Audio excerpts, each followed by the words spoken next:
উত্তরের জেলা কুড়িগ্রাম এবং এই কুড়িগ্রামের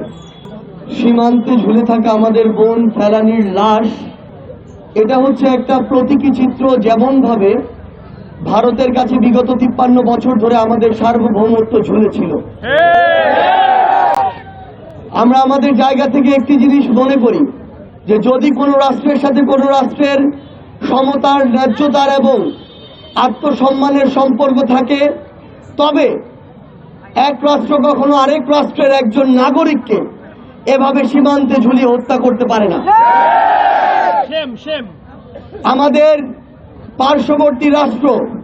বিগত 53 বছর ধরে একটি গোষ্ঠীকে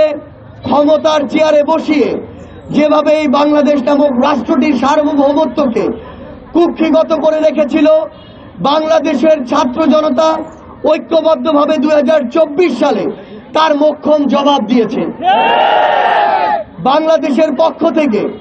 আমরা শুধুমাত্র আমাদের প্রতিবেশী রাষ্ট্র নয়, পৃথিবীর প্রত্যেকটি রাষ্ট্রকে একটি কথাই বলতে চাই, আজকের পর থেকে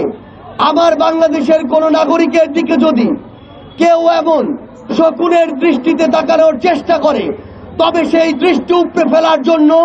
বাংলাদেশের ছাত্র জনতা যথেষ্ট।